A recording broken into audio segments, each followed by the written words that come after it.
बच्चों, कैसे हैं आप सब? मुझे आशा है आप सभी लोग स्वस्थ और प्रसन्न होंगे। आज हम एक कविता बादल को पढ़ेंगे और समझेंगे। इस पाठ में हम कठिनाइयों का सामना करने के बारे में जानेंगे।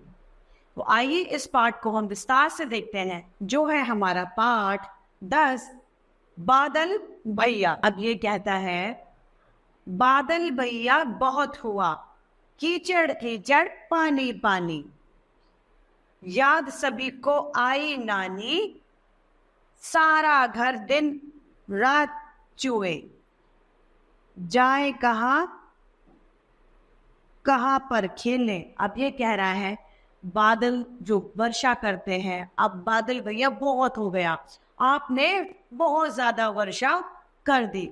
इतनी ज्यादा वर्षा करी है, उससे जगह जगह पर कीचड़ हो गया है।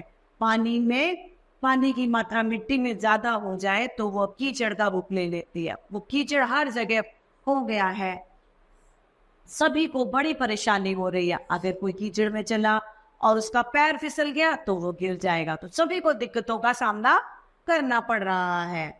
सभी को नानी याद आ रही है, मतलब सभी को बहुत ज्यादा दिक्कतों का सामना करना पड़ रहा है।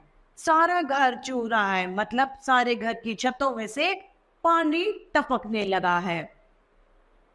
कहाँ जाए और कहाँ पर खेले? अब वो घर में भी पानी टपक रहा है तो कहाँ जाए, और खेलने के लिए तो कोई स्थान है ही नहीं, क्योंकि घर पर भी पानी और बाहर तो वर्षा हो ही रही है, तो बाहर भी पानी।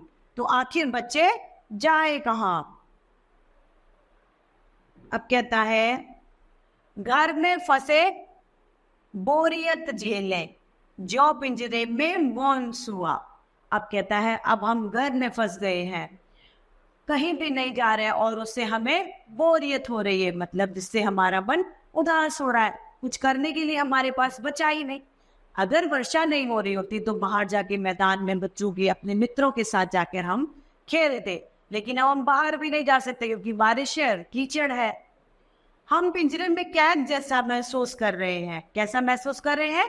एक पिंजरे में कैद, जैसे तोता होता है ना, सुआ मतलब तोता, जैसे तोते को हम पिंजरे में कैद कर लेते हैं, उसी तरीके से हम ये महसूस कर रहे हैं कि जो घर है वो हमारे लिए एक पिंजरा है, जिसमें हम खेल कूद या अपने मन की इच्छा अनुसार कार्य नहीं कर पा रहे हैं। सूरज दादा धूप खिलाए, ताल नदी सड़कों से जाए, तुम भी भैया दुआ करो। अब ये कह रहा है कि मैं एक प्रार्थना कर रहा हूँ कि जो सूरज है, सूरज जो भगवान है, सूरज दादा जो है, वो धूप खिला दें। धूप कब खिलेगी? जब वर्षा बंद हो जाएगी, बादल जब हट जाएंगे तो अपने आप स्वतः ही धूप खिल जाएगी। तो ये कहता है मैं चाहता हूँ कि अब धूप खिल जाए, तालाब और नदी सड़कों से जाएं। जो तालाब और नदी कैसे जाएंगी?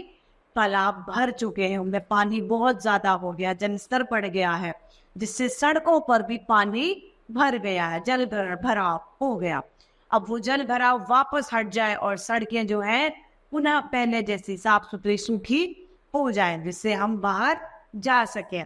ऐसी मैं दुआ कर रहा हूँ और आप भी इसी दुआ को करें ताकि हम सब लोग खेल सके।